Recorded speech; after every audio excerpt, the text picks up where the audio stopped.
Okay, so pertaining to yesterday's class, where we were talking about how just a little bit of awareness for the world goes a long way, understanding that the world doesn't center around you and that there are other people and you have no idea what they're going through. I was just in a class, and this girl came in a little bit late because she had an issue that I will get to later.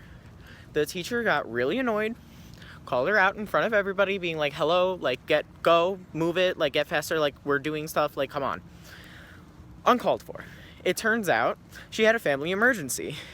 Not only did she take care of the family emergency and still come into class, because for all we know, somebody could be dead right now.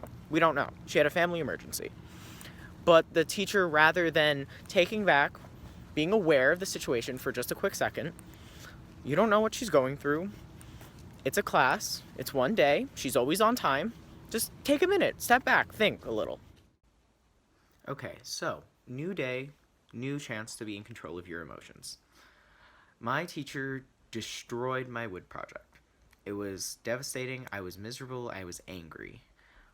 But after about an hour or so of wallowing, I was like, no, I am going to be happy and I'm going to enjoy myself. Because I am the only one in control of my emotions and I get to choose how I react to the world around me. Okay, so today I decided to take a proactive approach to being in control of my emotions. I've been complaining about a certain situation for a while now, and I decided that that's not going to get me anywhere and it's not going to change anything. So I talked to said person that had to do with the situation, and we reached a consensus, and hopefully it'll get better from here. But again, I am in control of how I react to the world, and if I don't do anything about it, nothing will get done. Okay, so new day, new chance to understand emotions. Today's video is going to be a little bit different than the ones that I've been doing because in class today we discussed that we might want to elaborate on our original video ideas. So I decided to sit down and think about what it was that drew me to this idea in the first place. After a while of thinking, I came to the conclusion that it was because I'm having difficulties with being in control of how I feel. I may choose to be happy or enjoy myself in a certain situation, but unfortunately, my brain doesn't want to cooperate.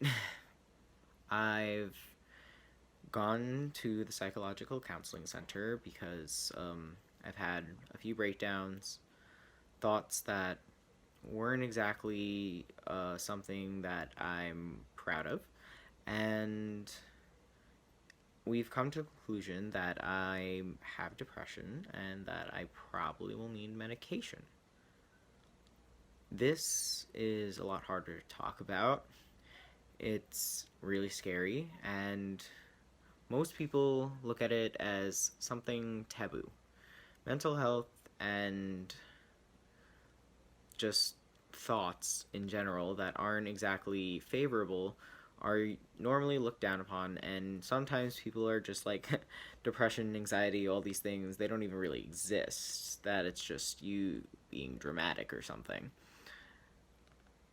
um I really wanted to be in control, and that's why I chose to do these videos. I wanted to demonstrate how I am in control, but the reality is that I'm not, and that scares me.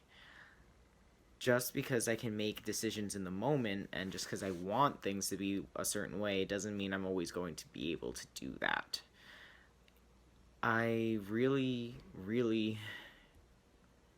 Sorry. I'm just really trying my best here.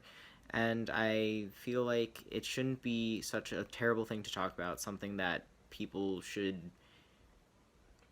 mm, shy away from.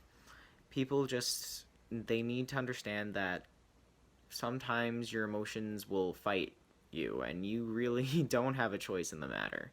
But that doesn't mean you can't work towards a solution for that. So just like being in control of my emotions, I just need to find a new way and a new capability, whether it be therapy or drugs or whatever it may be, to come back into control.